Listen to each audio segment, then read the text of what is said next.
Hello friends, আজ আমরা যে টপিকটার উপর আলোচনা করব সেটা হচ্ছে সেন্টেন্স। সেন্টেন্স বলতে কি বোঝায়? সেন্টেন্স কিভাবে তৈরি করতে হয়? For the new learners, sentence forming process. I'm trying to give you details. Sentence is a group of words that can give a complete sense or meaning. তাহলে সেন্টেন্সের ডেফিনেশন বা সংজ্ঞা থেকে আমরা বুঝতে পারছি যে সেন্টেন্স হচ্ছে কতগুলি শব্দের সমষ্টি, যে শব্দগুলি একসঙ্গে মিলে একটা অর্থ বা মনের ভাব প্রকাশ করতে পারে, সেই শব্দ সমষ্টিকে আমরা কি বলবো? সেন্টেন্স। তাহলে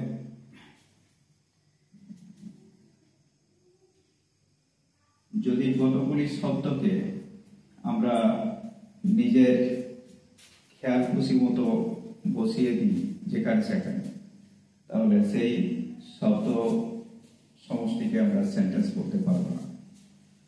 শব্দ সমষ্টিকে সেন্টেন্স তখনই বলা যাবে যখন সেগুলোকে গ্রামারের নিয়ম নীতি মেনে আমরা পরপর বসিয়ে একটা মনের ভাব সম্পূর্ণরূপে প্রকাশ করতে পারবো, তখনই সেই শব্দ সমষ্টিকে আমরা কি বলতে পারবো? সেন্টেন্স। তাহলে সেন্টেন্স তৈরি করতে হলে আমাদের একটা সেন্টেন্সের নির্দিষ্ট গঠন বা ছক মেনে শব্দগুলোকে পরপর বোঝাতে হয়। তার নির্দিষ্ট ছকটা হলো এরকম।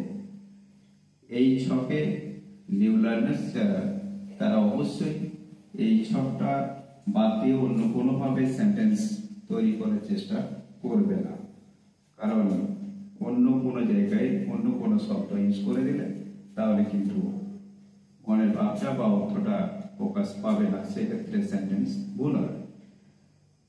সেন্টেন্সের শুরুতে সাবজেক্ট, তারপর বসাবো ভার্ব, তারপর বসাবো বাক্যের বাকি অংশ, যেটাকে রেস্ট পার্ট বলা হয়।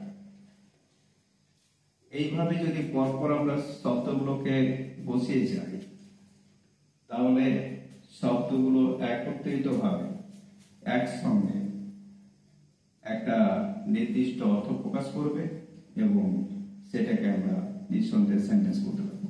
উদাহরণ হিসাবে আমরা বলতে পারি, যদি কেউ লিখে দেয় ক্যাট হ্যাজ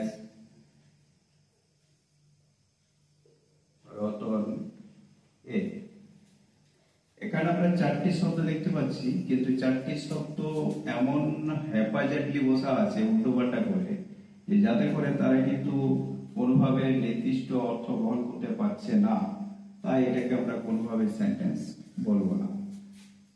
এই শব্দগুলোকে আমরা যদি ঠিকঠাক ভাবে গ্রামারের নিয়ম মেনে বসিয়ে যাই, যে ছকটা আমি দিয়েছি সেই ছকটা অনুযায়ী যদি পরপর বসানো হয়, তাহলে দেখবে নিজের থেকে শব্দগুলো একটা অর্থ বহন করছে এবং সেক্ষেত্রে আমরা ওই শব্দ সমষ্টিকে তখন সেন্টেন্স বলতে পারবো। এখানে আমরা যে শব্দগুলো দেওয়া আছে তাতে আমরা বুঝতে পারছি যে শুরুতে সাবজেক্ট হিসেবে যদি আমরা রতন শব্দটা ব্যবহার করি, তাহলে ভার্বের জায়গায় যদি হ্যাজ বসাই আর রেস্ট পার্টের জায়গায় যদি এ ক্যাট লিখি, তাহলে এখান থেকে আমরা বুঝতে পারছি এই শব্দ সমষ্টি একটা অর্থ বহন করছে, যার মানেটা হলো রতনের একটা বেড়াল আছে। এই ভাবটা প্রকাশ করার জন্য আমরা এই শব্দ সমষ্টিকে নিঃসন্দেহে সেন্টেন্স বলতে পারছি। সুতরাং সেন্টেন্স তৈরি করার সময় আমাদেরকে এই ছকটা মেনে শব্দগুলোকে বোঝাতে হবে, তাহলে আমাদের সেন্টেন্স তৈরি হয়ে যাবে। এখন প্রশ্ন হচ্ছে যে আমাদেরকে তার আগে চিনতে হবে সাবজেক্ট কি, ভার্ব জিনিসটা কি, রেস্ট পার্ট বলতে কি বোঝায়। এগুলো পরপর আমি ভিডিও দিয়ে যাব এবং বিভিন্ন ভিডিওতে বিভিন্ন ধরনের টপিক আলোচনা করে থাকবে। তোমরা সমস্ত কিছু জানতে হলে অবশ্যই আমার এই ইউটিউব চ্যানেল আর English tutorial with NG sir এটা প্রত্যেকে ওয়াচ করবে এবং লাইক শেয়ার কমেন্ট করতে ভুলবে না। আজকের সংক্ষিপ্ত ভিডিও এখানে শেষ করছি। ভালো থেকো, সুস্থ থেকো।